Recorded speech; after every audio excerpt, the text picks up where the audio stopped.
police officer Carole Horne and her 13-year battle after being terminated and denied her pension for intervening and stopping a police officer who was using excessive force against a Black man. Lastly, our guest will discuss the closing arguments in the Derek Chauvin trial.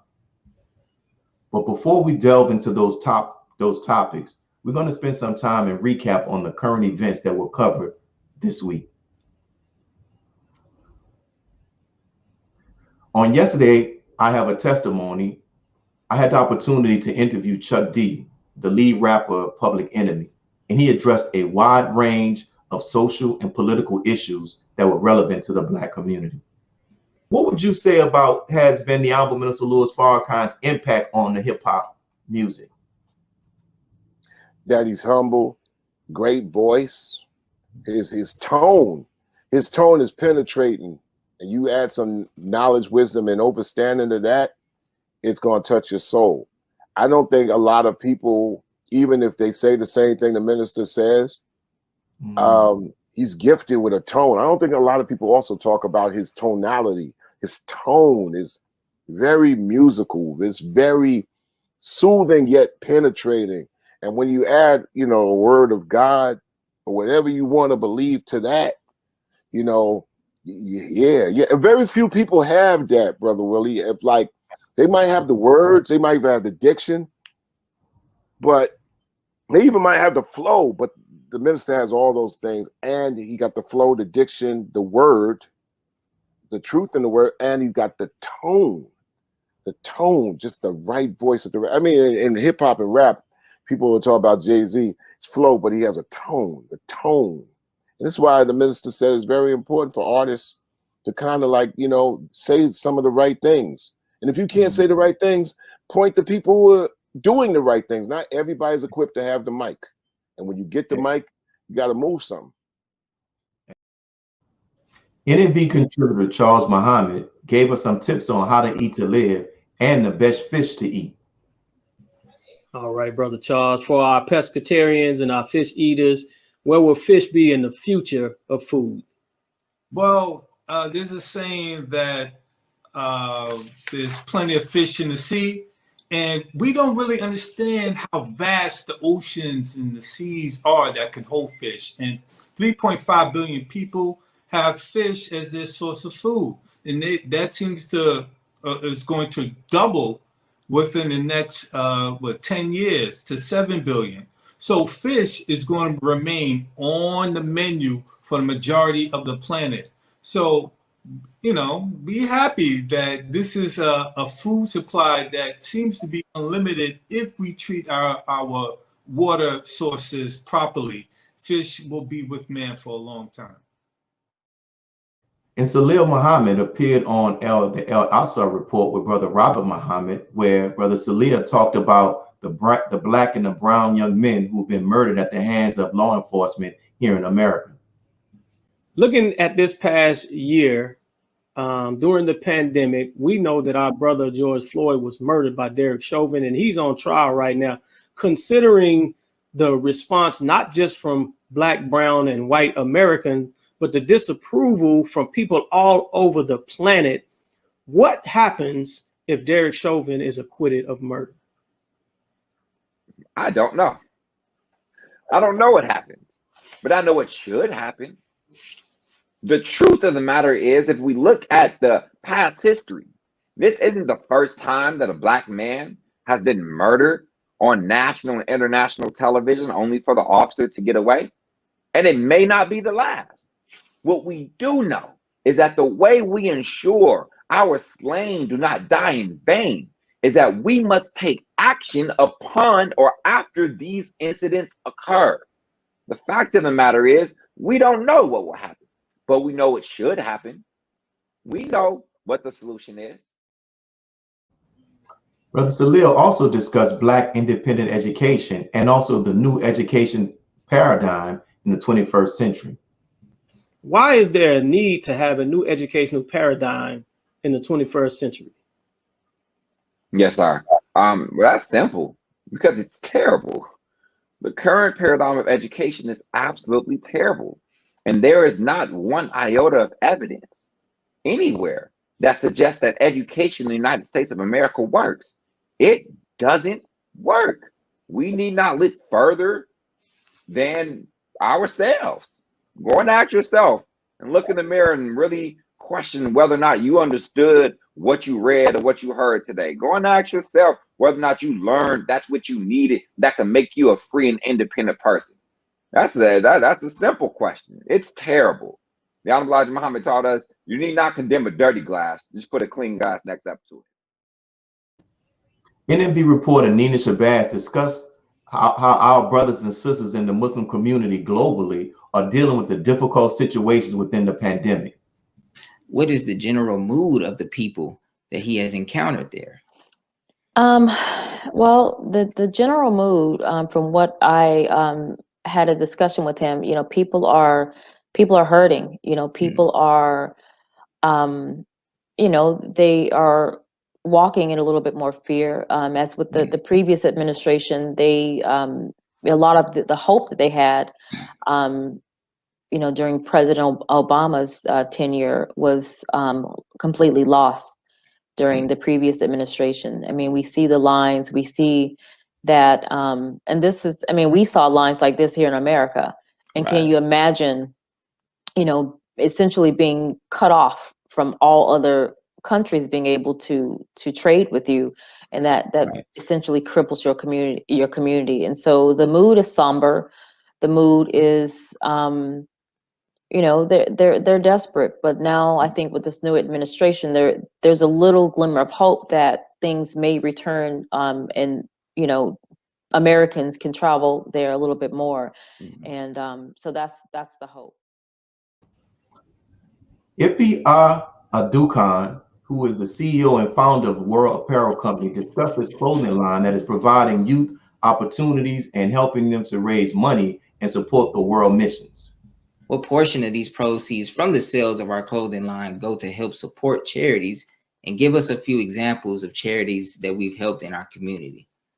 Yeah, absolutely. So 100%, me, myself, the team, Tariq, Mr. A. Chambers, none of us have pocketed a dime from anything that we've sold, or made, or was given to us by charity from another, you know, org that wanted to help, or another business that wanted to help. None of it has been pocketed. We don't believe in that. This is 100% nonprofit.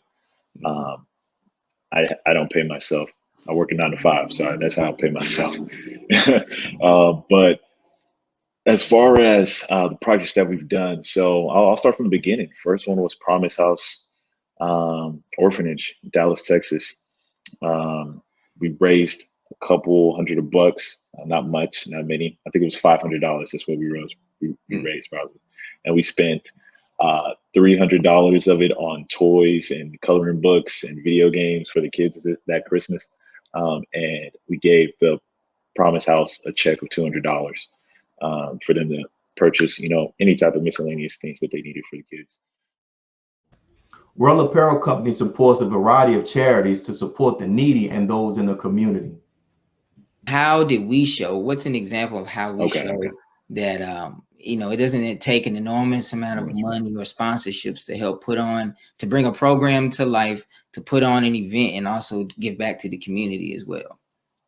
Yeah, I want to say the best way we showed it was being transparent, and actually starting. That would be my answer, especially for anyone that is young and feel like they don't have the resources to do it. Just start with what you have. I honestly believe that God gives us everything that we need.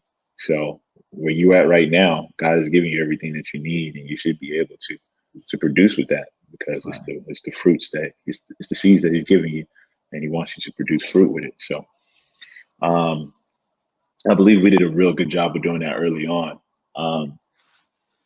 Yeah, it's going to take sacrifice. It's not going to be looked as the coolest thing at the time, because the cool way to do it is wait till you become a millionaire or make thousands of dollars, then start giving to the needy and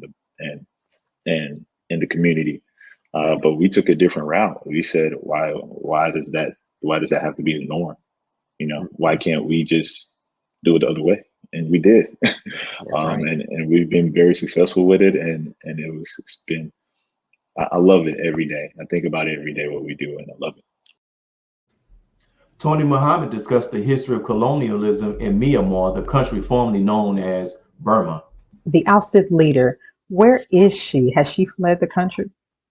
According to the reports, they are all on house arrest, but there are no secret court that we know of in regards to their trial. According to the BBC, Ms. Kia originally faced 2 charges of illegally importing radio and communication devices, violating Myanmar's emergency COVID-19 laws. But a further 2 charges were later added. She was accused of using illegal communication equipment and causing fear and alarm, violating the National Disaster Act. That's according to the military. So as to that, we could just say that that was the justification. As to what exactly is really taking place, right? I think time will tell exactly what exactly is taking place. Tamia Martin Bay and Kiara Adams with Compton Community Garden shared how the community garden is positively impacting and strengthening the community. Okay. I wanted to know how long has the community garden been operating? So the community garden has been operating since 2013. It started with Dr. Ross, our mentor that you've seen in the previous video. He worked with this organization to actually create the space here, along with about 14 other community gardens in Los Angeles. And the goal with creating Compton Community Garden was actually to combat obesity and food insecurity in our neighborhoods. And from there, he partnered with at-risk youth to get them involved and give them something productive to do in the community. Yeah. And that's when our organization, Holistic Divine Innovations, came on board to actually help sustain the place and add organization and structure to what you guys all see now as the garden. Yeah. Brother Abdul Malik Muhammad, the top fisherman in the Nation of Islam, discussed the death of Malcolm X and others not long after receiving a COVID-19 vaccine. And he also talked about how people can rise above the drug addiction with prayer and fasting. How did you make it out? Was it, in fact, the minister who encouraged you or inspired you to get out of the drug trap?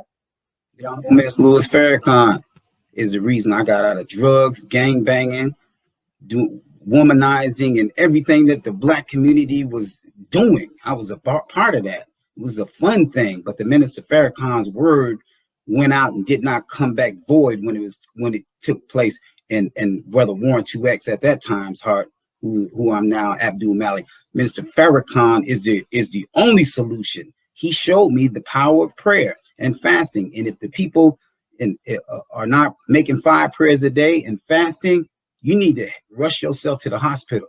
The hospital is prayer and fasting, the foundation to success. And you should, and if I can give them the number to it, they could definitely have that too. But they need to rush to the hospital. If you're not making 5 prayers a day and doing some type of fasting with all these chemicals in the food that we're taking, you better come on with it and come up out of that situation. It helped me. We were also joined by our sister Charlene Muhammad, as you're going to see in this next clip. Can you speak on the significance of blood clots, or just the significance of this particular side effect in relationship to the vaccine? Sure. This side effect, the one that has been reported for AstraZeneca, which is also the same side effect that's being reported for Johnson & Johnson, causes blood drainage from the brain. And there's also reports that it causes clotting in the abdomen. And at least 18 of AstraZeneca's reporting, 18 people have died. That's as of last week. We don't know what the numbers are today, but it's very serious. Blood clotting is serious, but this is drainage from the brain. There have been reports of people who have experienced clotting saying they have excruciating headaches, like beyond migraine headaches. So it's deadly. It can be very deadly. And dear brothers and sisters, and we thank you all. And we're going to pause for these brief announcements. But when we return, we're going to be joined with our monthly contributors. Sister Sadiyah, Karriem, and Dr. Gary Clark, who's going to talk about a wide variety of issues when we return. Be a part of the force that powers truth in journalism. Your support helps us to highlight solutions for a brighter tomorrow. Go to nnvnews.com/donate. Asiatic Minds, online education, helping our children to discover their God-given skills, gifts, talents, and passion that will allow them to see their greatness, as well as the greatness of our people, and upon discovering that greatness, infusing them with the desire to use it for the betterment of themselves, their families, our people, and the world. Call now, 502-219-4848. This is Sister Sadiyah Muhammad. We are proud to announce that the Sadiyah House commemorative Elijah coins are finally here. This priceless heirloom, made from recycled copper from the messenger's home, is now available at sadiyahhouse.com. The hashtag Bank Black social media campaign made strides not only in revolutionizing how we bank, but also how we think. The movement inspired thousands of African Americans across the country to transfer or deposit millions of dollars into Black-owned banks. These are banks that will invest in urban communities, employ African Americans, support Black businesses, and inspire Black home ownership. This is a very proud moment for our culture as we are taking small but significant steps towards building Black power through Black wealth. Thank you for tuning in to NNV News. Please share your thoughts with us in the comments section below. Follow us on social media at NNV News, and please subscribe to our YouTube channel, National Network View. This is Clifton Muhammad with nnvnews.com.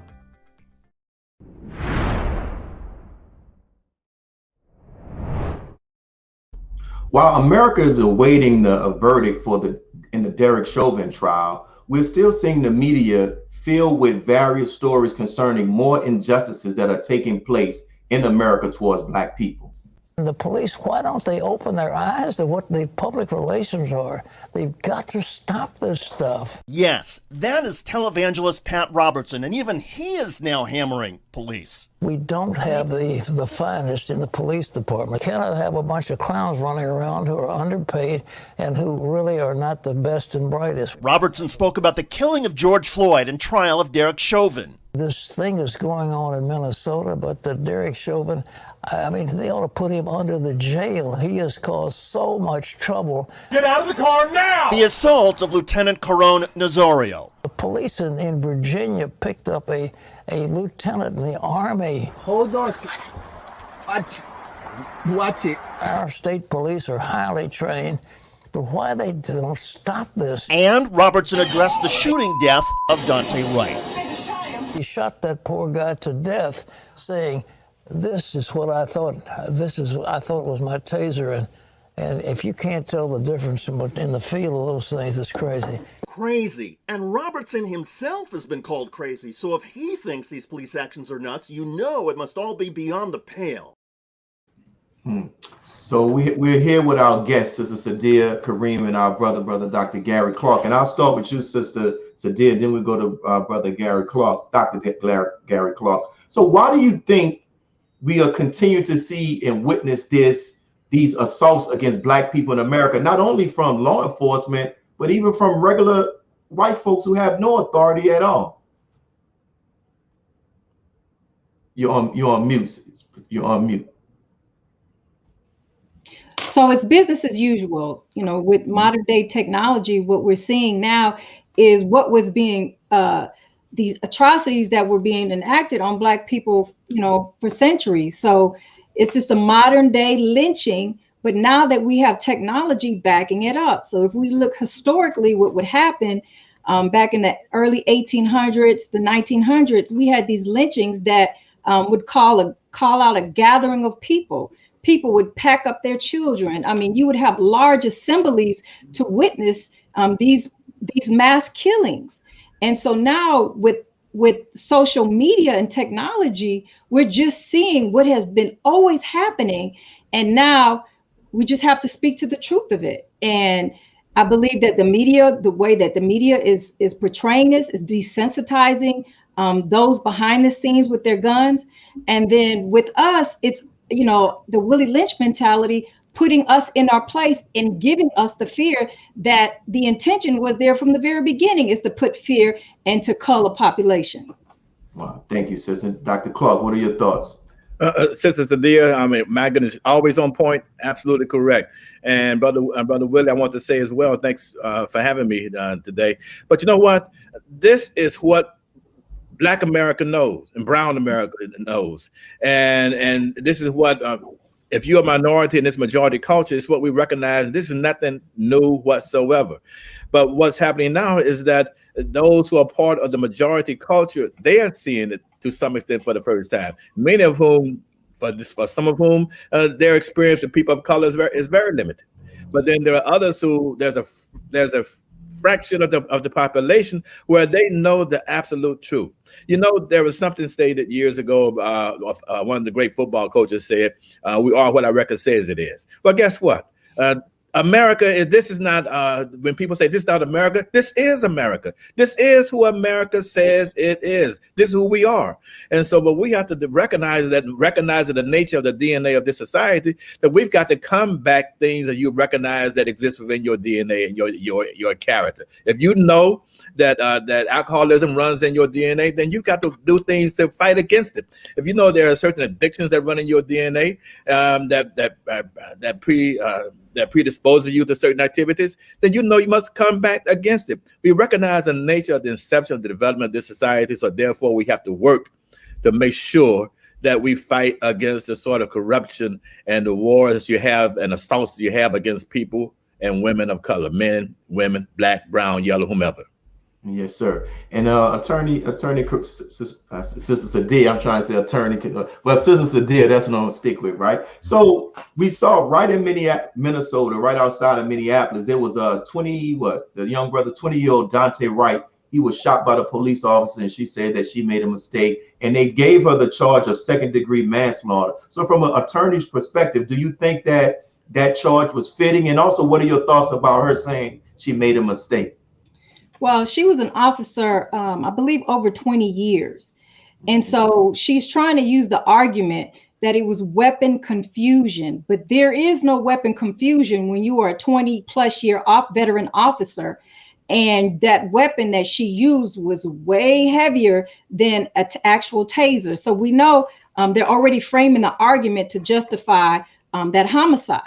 Now, if you look at, and as we were talking about earlier, the history of America, that particular town in particular, a historic note, the founder of that town was a well-known KKK, Sheriff Earl Brown. And not only was he the sheriff of that particular county, the same county that the Derek Chauvin trial is a part of right now, but also he was the founder of the Minnesota State Troopers Department, and then the vice president as well of the Eugenics Society. So saying that the racist, the systemic racism in that particular area, especially with law enforcement, is very deep, is very heavy. So, you know, I just say that as a historic note, but were the charges appropriate? You know, the goal is to make sure that she's convicted. So I'm going to say, yes, the charges were appropriate to what we can use. But as in the Derek Chauvin trial that we'll see, was reasonable force used? And based on the totality of circumstance, I believe she'll get off. Wow. And so Dr. Clark, you have a specialty in dealing with politics, and you teach political science there at Dillard University, which is an HBCU in the city of New Orleans. What courses of action, if there are any politically, that Black politicians can use to reduce or even eliminate these type of incidents from happening? Well, you know, I'm glad that you mentioned that, because when you look at it you can look at it through the lens of the legal lens, or you can look at it through the lens of criminal justice. But if you view it from a political perspective, which is about the allocation and distribution of power, which is what politics is all about itself. And so it's about acquiring power. Where does it begin? It begins, I hate to be so broad, but I have to narrow it down. It comes down to what we are being confronted with now over the course of the next few months that's coming into play. The reapportionment. We've got to put people in office. We have to redesign and restructure the congressional district and the municipality district, the very narrow political subdivisions. We got to put people in power and in office. That is where power comes from in the United States. And so once we begin to get political power, and then you can restructure and you can begin to shape the policies of the day. But let me just say this very quickly. I don't necessarily look at the system itself in terms of the failure of this aspect or the failure of that aspect. I look at who you bring into the system and who you bring in as a police officer. You want good lawyers, got to bring people into the legal profession. You want good folks who are going to be good police officers, give them psychological tests. Forget about all these other etceteras about the training and whatever. I served for a number of years on the Louisiana State Police Commission. I was chairman of the Louisiana State Police Commission here in Louisiana. And the one thing that I always talked about was not about the training and all of that. That's great. But the psychological exam. Everyone should not be carrying a gun, a weapon. You see, everyone is not psychologically prepared for that and should not do it. So let's go to the front end, and then you can begin to shape the policies and all these other etceteras that go along with it. And Sister Sadiyah, you mentioned a point about how what we're seeing has always been happening, but now we have it on video. And when I think about that, it's not frightening, but like imagine if there was no camera, George Floyd would have just be dead. George Floyd, all of the others. So what are your thoughts about that? How now with these cameras these incidents are being able to be brought to a court of law, but how many people are experiencing this that are not caught on camera? Oh, a tremendous amount. And now where you're seeing the law enforcement, they confiscate the cameras when they come to the scene because they know that automatically that's the thing that we do. But through the grace of God, those who do get on film and that we do see socially or on the media is because they were very vigilant. But, most of the officers who commit police brutality or kill individuals, they do not get convicted. And so, again, this is a modern day lynching. And then I think, again, there's a segment where, the media wants us to see this so that we can be more desensitized by what we're seeing so that it can happen more and then nothing be done. And Dr. Clark, as a professor on the campus of an HBCU, what impact are you seeing that these incidents are having on the student body? Is it making them more conscious, or they just like that don't have nothing to do with me? Oh, no. Well, see, again, at my particular university, Dillard University in New Orleans, I'm flying, and we're in the city of New Orleans, a port city.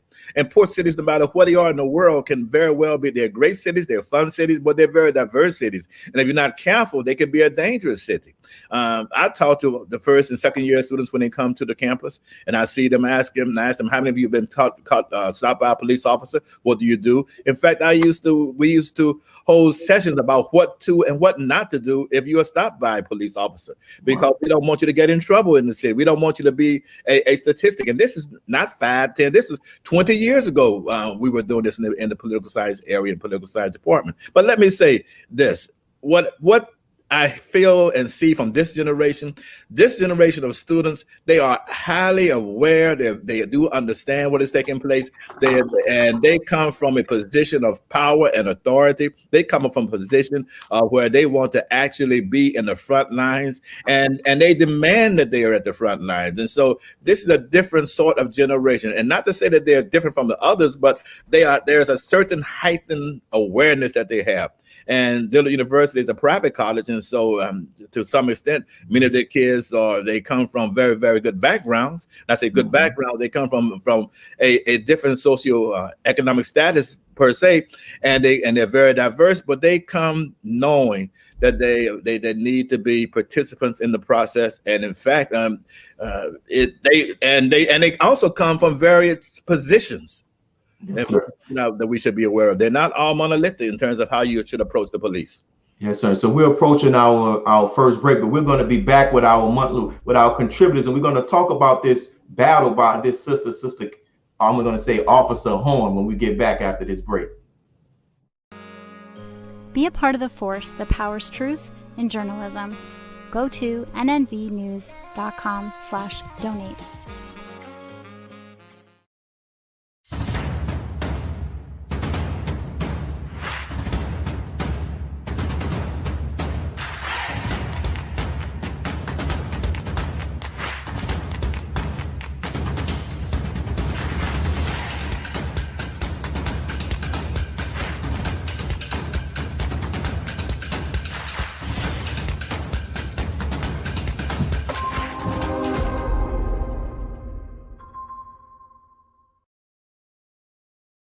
Worldwide, 24 hours a day, 7 days a week. Download the Final Call Radio app and take us everywhere. On your phone, on your computer, on your tablet, on Instagram, Facebook, and Twitter. You can also log on to finalcall.com and click the Listen Live button, or finalcallradio.com. Final Call Radio, the official voice of the Honorable Minister Louis Farrakhan and the Nation of Islam. Please share your thoughts with us in the comment section below. Follow us on social media at NNV News, and please subscribe to our YouTube channel at National Network View. I am Anissa Muhammad with nnvnews.com.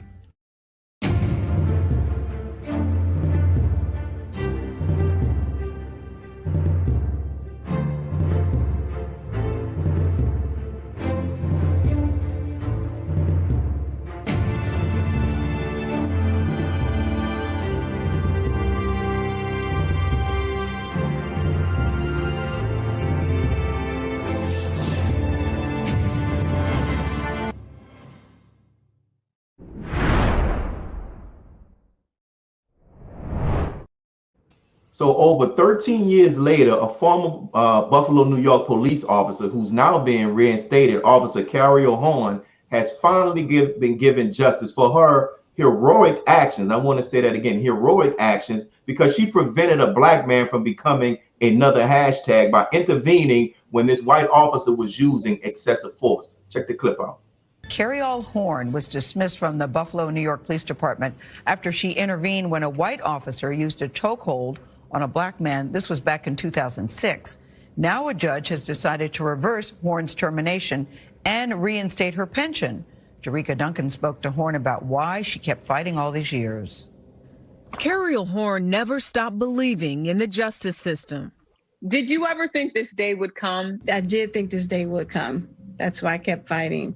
Horne's story goes back almost 15 years. In 2006, the former Buffalo, New York police officer made headlines after she tried to stop fellow officer Greg Kwiatkowski from choking a black suspect, Neil Mack. Horne says she was struck in the face by Kwiatkowski at the time. Get off of him now! This past summer, after watching George Floyd's breath slip away under the knee of former Minneapolis police officer Derek Chauvin, Horne recalled why she intervened. Neil Mack looked like he was about to die. So had I not stepped in, he possibly could have. He was handcuffed and being choked.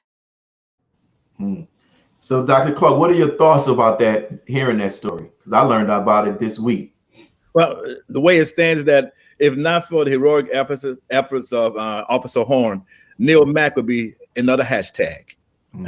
That we will be using right now. Another name in a long line of individuals who have lost their lives through the authorities. But you know something?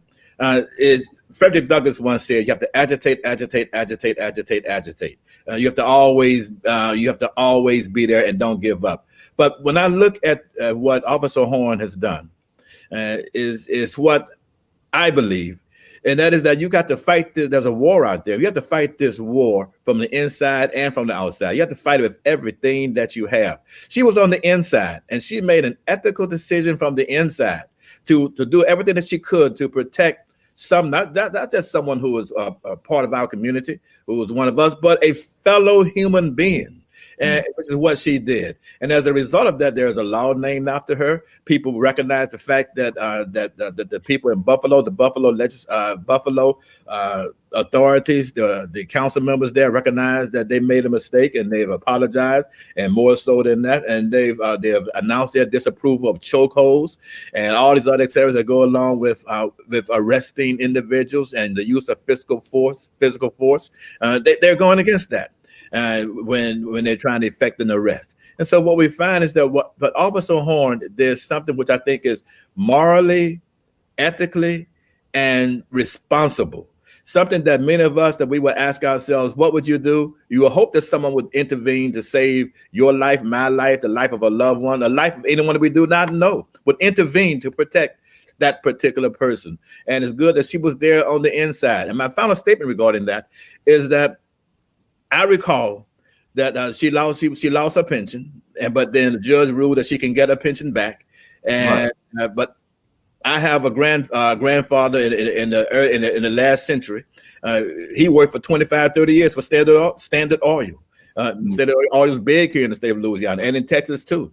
And so what happened is that he worked for 25, 30 years, and just a few months before his pension came, they let him go.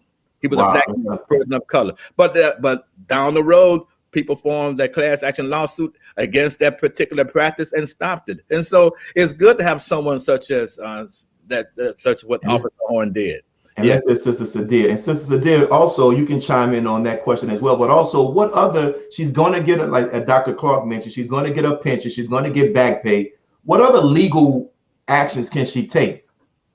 Well, she went a step further, as Dr. Clark stated, by codifying, making sure that there's intervention when officers see their fellow officers using excessive force.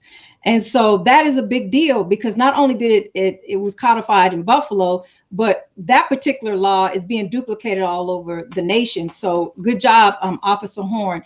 And, you know, timing is everything. And she reminds me of the woman in the Bible who kept going back and back and back to the judge, asking for justice and mercy.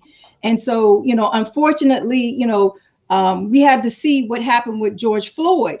But when she saw that happen to George Floyd, as a mother, as a Black woman, she knew that she had to make sure that she continued the fight and continued to cry out against this injustice.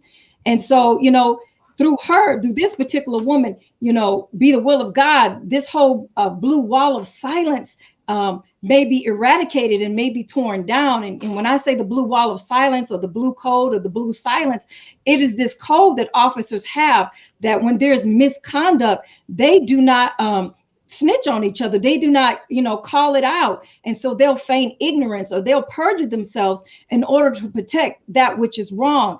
And so good job. This is what you call an example of a good officer who has compassion and humanity. And that's what the police departments need. All right. And Doc, Sister Sadiyah mentioned the blue wall of silence. If this is this law, the Carrio's law, is implemented nationally, and both of you all can still respond to this, do you think it has the strength to penetrate that blue wall of silence? Because we've seen federal, I forgot what they call it, when the federal government comes over and takes over the police force and all of these other pieces of legislation and reforms, but the behavior stays the same. So do you think it can penetrate that blue wall of silence? Absolutely. It's all about generations. Once we got this generation of police officers out of there, they retire, they leave. There are those who say they want to quit, but quit, goodbye. And we don't want you. And so if we bring in individuals who have high quality and high standards, yes, it's going to change. And I have the faith, when you look at all these externals that we have around us, that and the pressure that we're putting out there, that there's going to be a change in the police officers. And my final statement regarding that is, as a professor, I've taught many individuals who've gone into a police force in the city of New Orleans and elsewhere, and they're high, and they've moved up the ranks, and they're highly qualified, good and decent men and women. So I know that there are going to be some changes. So as we get ready, because we're approaching our next break soon, what can we do? Like, we know this, I think it's maybe only about 3 or 4 states where that law has been accepted, right? Like, what can others who are in states where this law has not been accepted, what can they do to help to make that law get established here in like I said, for example, Louisiana or even in Texas? We'll start with you, Sister Sadiyah, then we'll go to Dr. Clark before the break. I mean, you need people like Officer Horne. You need politicians. You need somebody at the forefront of this, going to every state legislative body, and then Biden as well, enact some type of federal law as well. And then also, we talk about qualified immunity with these officers. When officers commit unconstitutional acts or commit police brutality against these people, what happens is they hide behind qualified immunity because they're saying what they did was within the law. So if qualified immunity was taken away and these officers financially, because we can't bring the life back, but financially cannot hide behind non-liability and feel the brunt of the punishment of going to jail, feel the brunt of the economic loss, the economic damages, then, I believe these officers will come step forward and say, oh no, because self-preservation is the first thing, and they don't want to lose their self-preservation. What did you say, Dr. Clark? And there's something else that these officers have, and that is they have the qualified immunity, all those other good things, but they also have an apparatus that protects them, the police unions, and the police unions exist, and they already know. Let's say if you and I say we go out there and do something that's wrong, we know we have an organization that's going to put money behind us, no matter whether we're right or wrong, and they're going to support us regardless. And so, hey. We know that there's a parachute, and they know that there's a golden parachute there, and they also know that there's a fraternity that exists. That hey, if they do something wrong in one community, they can just go in our state, go into the next parish, or in other areas, go to the next county, and get another job with in policing. And so yes, we've got to pay attention to those unions, and they've got to understand that the unions must have some degree of moral responsibility for what they do. I had the opportunity to speak with Brother Captain Dennis Muhammad, who has a wealth of experience with dealing with police officers of this law enforcement. He made a good point. Like we saw in Minnesota when the lady shot Dante White, the chief resigned. But he talked about how we should also see those people who are responsible for training these officers. Like the chief may resign, but the person who's responsible for training this the 26-year-old veteran or whatever, they're still on the force, right? So quickly, what do you think your thoughts about that? Should more focus also be put on the people who was the immediate trainers, or field officers, whatever they call them? Well, you have to clean the whole organization up. Of course, it starts from the top. The top was complicit by allowing their subordinates to allow these acts or have this particular type of culture. But you got to clean the entire organization. And as Dr. Clark said, you have to start with a group of different individuals who psychologically will do the right thing. And so, the police departments in America, are inherent and was created on a white supremacist platform. We know that if we look at the history of the institution of police departments, it was slave patrol, really. And so it's rooted in something that is ugly. And of course, as Dr. Clark talked about, we got to get a new generation, and you have to clean up and get a mop to clean the dirty cops. Get a mop to clean the dirty cops. So briefly, Dr. Clark, what are your thoughts about that? Well, again, I like the fact that Sister Sadiyah always places everything in a historical context. And what happens again is that, yes, we know that the reform is needed, the reform is necessary, all that's is great, and that's what should take place.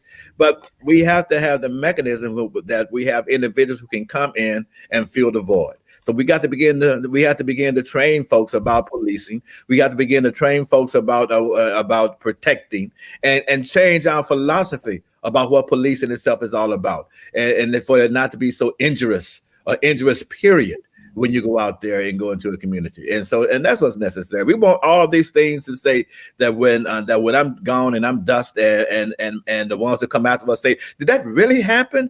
Was America really like that? And they say, oh, but America has changed fundamentally. And it is going to change fundamentally. I guarantee you. Well, you and I may not see that day, but when America becomes brown and black and dominated, you're going to see a whole different America. and a whole different concept about how America is going to operate. And that's what we're going through right now. Is this evolution and it's growth. Yes, sir. Great points made by both of you all. So we're coming up to our next break, and when we return, we're going to talk about, you're going to hear our contributors give their thoughts about the closing arguments for this Derek Chauvin trial. We'll be right back. NNV Network. Be a part of the force that powers truth in journalism. Your support helps to combat false media. Cash App NNV News. Greetings from National Network View. This week's Final Call cover story report honors the spirit and the life of the great DMX. Earl Simmons, better known as DMX, has passed away. The acronym DMX stands for Dark Man X. The great rapper, songwriter, and actor will be missed. He was the first artist to debut an album at #1 5 times in a row on the Billboard charts. Overall, DMX has sold over 74 million records worldwide. His music inspired countless fans across the world. He was nothing less than a giant. The FCN Volume Number 28 edition features the middle page article by the Honorable Minister Louis Farrakhan. The message delivers words of comfort and care as we mourn the loss of DMX. To read more, subscribe to finalcalldigital.com and tune in to the all-new Final Call Radio. This is the NNVnews.com Final Call cover report. This is Sister Sadiyah Muhammad. We are proud to announce that the Sadiyah House commemorative Elijah coins are finally here. This priceless heirloom, made from recycled copper from the messenger's home, is now available at sadiyahhouse.com. Please make sure you leave your comments and questions in the comment section below. Follow us on Facebook, National Network View, and make sure to check us out on Twitter as well, National Network View. This is Sergio Gutierrez with National Network View, signing off.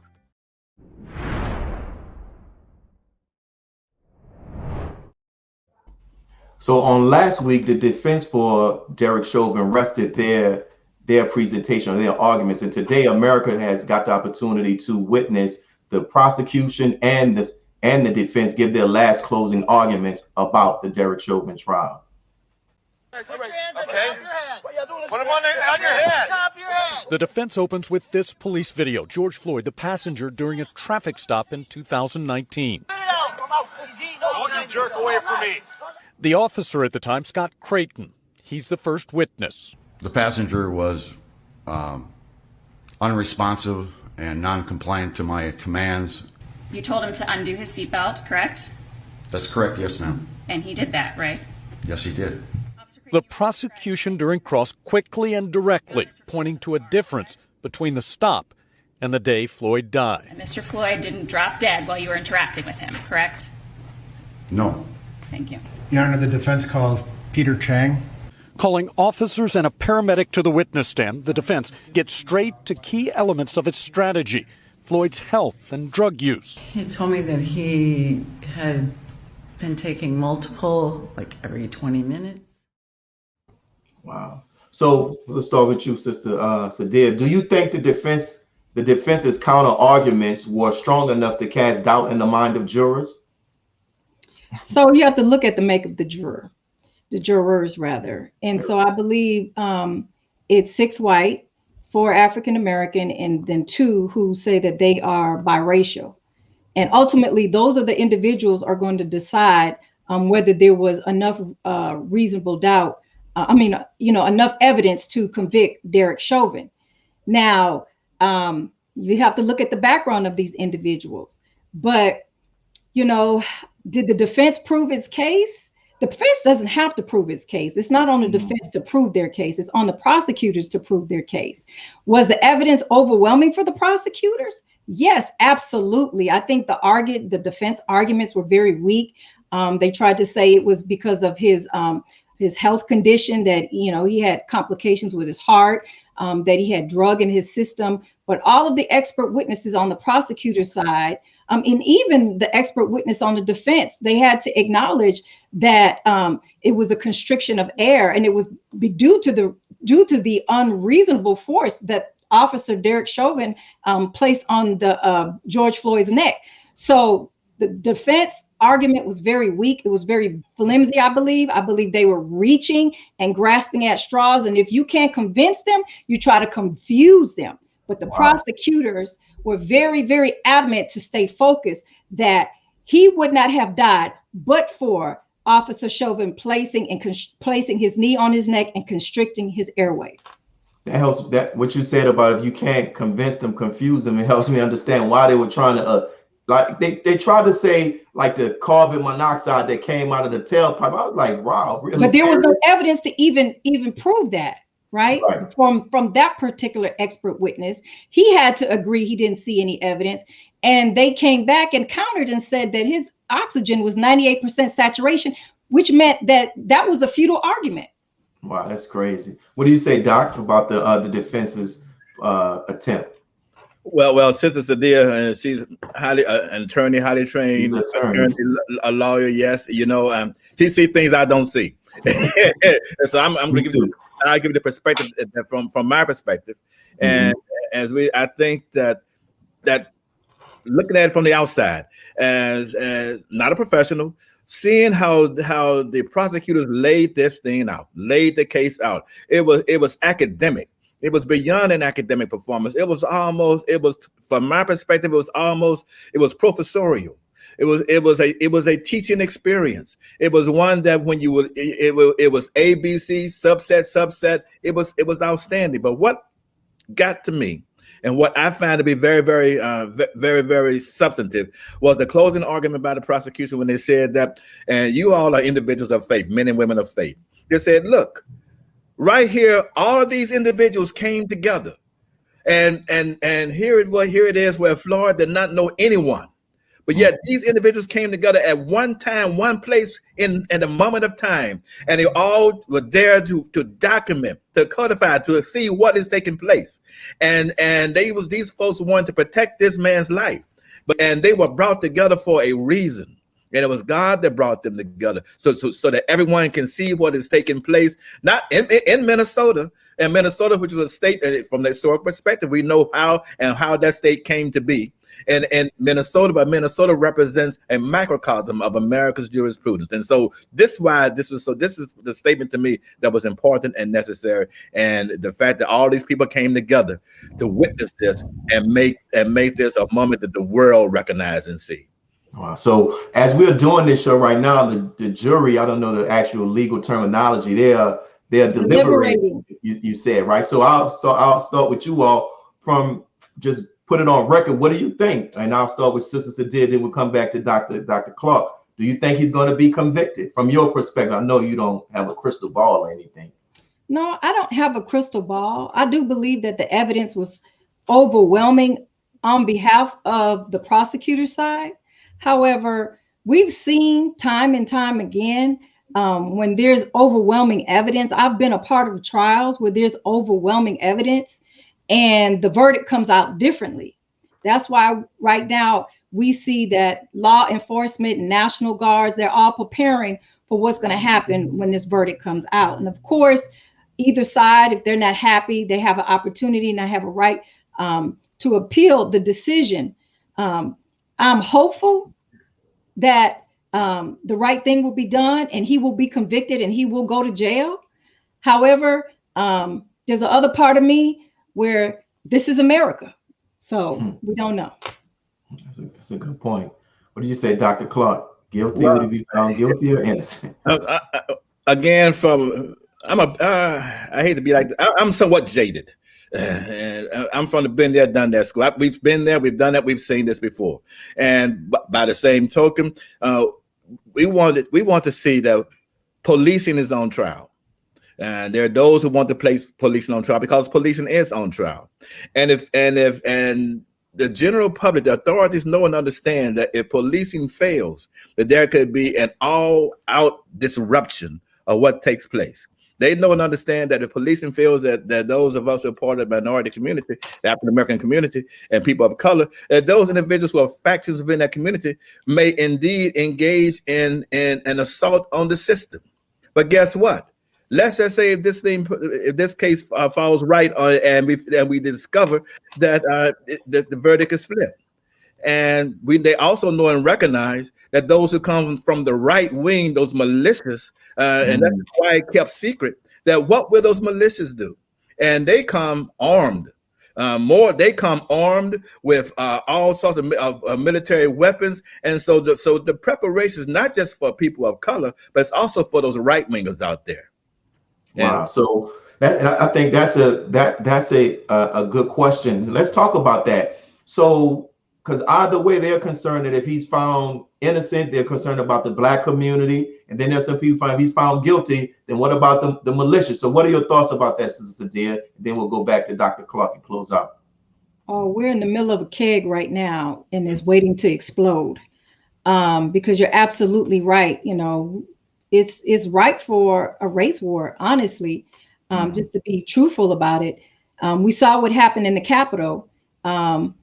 When they thought that their president was going to be out. And so they came from the darkness and came into the light and let us see who they truly were. And so a lot of them were officers. A lot of them were law enforcement. And so to see Derek Chauvin, criminal Derek Chauvin, to not get justice in their eyes, it's going to be something to see. And I'm trying to use my words carefully. Right. If you can't tell, but it's not going to be a good situation for neither side. Let me say that. That's true. What do you say, Doc?